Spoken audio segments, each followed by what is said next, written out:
The humid Virginia air clung to Private Elias Thorne like a shroud. Fear, a physical thing now, coiled in his gut, a viper waiting to strike. Elias, barely 19, was condemned to die, the charge sleeping at his post. A transgression punishable by death, a truth as brutal as the Virginia sun that beat down on the dusty encampment. Elias hadn't slept for 3 nights. The first, his turn came as the camp settled into an uneasy quiet after a skirmish with a Confederate patrol. The second, he stood guard for a comrade ravaged by a fever, a man shivering in his bunk, muttering incoherently. By the third night, exhaustion gnawed at Elias like a famished beast. He fought it, blinked furiously, but his eyelids betrayed him, dipping low, then fluttering shut. When the sergeant's bellow ripped him from his stolen slumber, the world blurred. Shame and terror locked his throat. The court-martial was a blur, the judge's words echoing in the stifling tent like pronouncements from a vengeful god. Execution. Dawn. A blindfold. A volley. A nameless grave. Elias spent the next days in a waking nightmare. The image of the firing squad, the cold bite of the metal against his skin, haunted his every breath. But a flicker of hope ignited when whispers reached his cell. A comrade, a kind soul named Samuel, had reached out. He'd relayed the truth. Elias wasn't a coward, he was a victim of duty and exhaustion. Samuel had petitioned the highest authority, President Lincoln himself.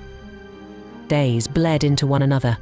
Every rustle of leaves, every creak of the guardhouse door sent a jolt of terror through Elias.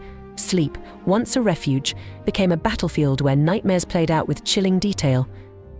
The silence was deafening, punctuated only by the rhythmic thud of his own terrified heart. Meanwhile, in the bustling halls of the White House, President Lincoln, a man burdened by the weight of a nation at war, felt a disquietude settle upon him.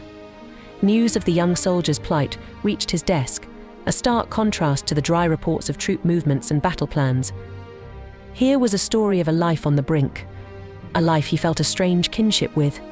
He saw in Elias not a deserter, but a reflection of the war's toll, exhaustion, desperation, the fear that gnawed at every soldier's soul. Lincoln moved with a newfound urgency. He penned a pardon, the ink barely dry before he signed it with a flourish. Every stroke of the pen was a battle cry against the injustice that threatened to engulf the young soldier. Yet, the miles separating the White House from the camp stretched into an eternity. He paced, a restless lion in his cage. State papers lay untouched, the weight of the soldier's life a millstone around his neck. He closed his eyes, picturing Elias' face gaunt, filled with a terror that mirrored his own. Time warped, minutes bleeding into hours. The silence in the room was a vacuum, sucking the air from his lungs. Ignoring the alarmed protests of his advisors, Lincoln barked an order. He was going. They would ride until their horses' hooves bled, until their lungs burned, until they reached that dusty encampment and ensured the pardon arrived in time. The journey was a grueling test of man and beast. The Virginia sun beat down mercilessly, the dust clinging to their skin like a second layer of sweat. Every jolt of the carriage, every groan of the overworked horses, echoed the turmoil in Lincoln's heart. Was he too late? Had fate already written a tragic ending for the young soldier? Finally, the sprawl of the camp emerged from the hazy horizon. Relief, a wave of icy water, washed over Lincoln. He leapt from the carriage, the pardon clutched tightly in his hand. He demanded to see the officer in charge, his voice hoarse but filled with a steely resolve. The camp bustled with nervous activity as rumors of the president's unexpected arrival swirled. Time stretched, each minute an eternity. Finally, a harried officer emerged, confirming the news the pardon had arrived, just in the nick of time. They found Elias in a makeshift cell, a pale ghost of the young man Samuel had described. He looked up, his eyes wide with disbelief, then recognition dawned. A ragged smile touched his lips as he saw the president, clutching the document that represented his life. Words failed him, but the gratitude shining in his eyes spoke volumes. Months later, with spring's hesitant touch painting the world anew, Elias found himself marching towards Yorktown with his regiment. The fear that had crippled him was replaced by a steely determination.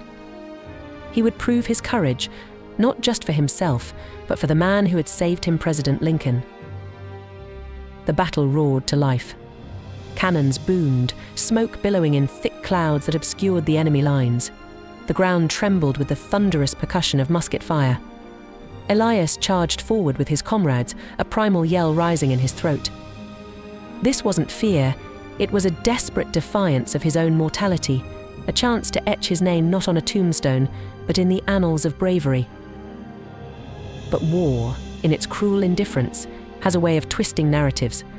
A bullet, a searing flash of pain, ripped through Elias' chest. He stumbled, the world tilting on its axis.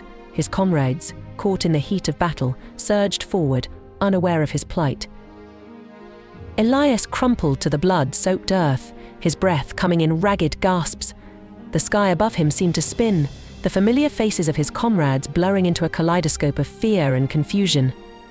He reached for his canteen, a desperate attempt to slake his thirst and the fear that choked him. A hand, strong and calloused, gripped his shoulder. He looked up to see Samuel, his face etched with concern. "Hold on." Elias Samuel rasped, his voice barely audible over the din of battle. "The medics, they'll get you."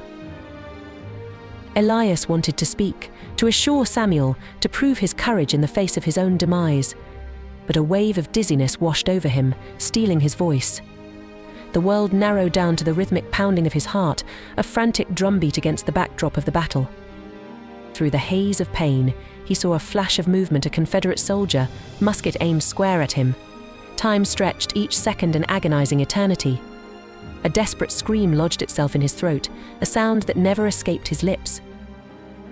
Then, a blur of blue. A figure tackled the Confederate soldier, a struggle erupting in a tangle of limbs and shouts. Elias could only watch, his vision fading, the scene before him dissolving into an impressionistic canvas of violence. The figure in blue, his fellow soldier, prevailed. He turned to Elias, his face etched with concern. But before the soldier could reach him, another volley of musket fire erupted. Elias saw a flash of red, felt a searing pain blossom across his chest. A choked gasp escaped his lips. He rolled onto his back, staring up at the endless expanse of the sky. His breath came in shallow rasps, each one a struggle against the tide of darkness, pulling him under. With the last vestiges of his strength, Elias whispered a prayer, a single word that echoed in the cacophony of battle Lincoln. It wasn't a plea for salvation, but a final act of gratitude, a whisper of thanks to the man who had given him a second chance, a chance he hadn't been able to fully grasp. Then the darkness closed in, a final embrace that stole the light from his eyes and the fight from his body. Elias Thorne, the young soldier who faced death twice, fell silent on the battlefield of Yorktown, his story an echo of resilience and the cruel irony of fate. News of Elias' death eventually reached President Lincoln, a bitter pill to swallow amidst the chaos of war. He felt a pang of personal loss, a sense of unfinished business. The young man he'd saved, the one he'd hoped would have a chance to redeem himself, was gone. Lincoln closed his eyes, picturing the dusty road he'd traversed to deliver the pardon, a futile gesture in the grand scheme of things. Elias' death was a stark reminder of the war's relentless toll, a cost measured not just in territory or battles won, but in the lives snuffed out before their time. The president, forever marked by the encounter, carried the memory of Elias Thorne with him. It became a silent testament to the human cost of war, a reminder of the bravery that flickered even in the darkest hours, and the cruel hand of fate that could snatch it away in an instant.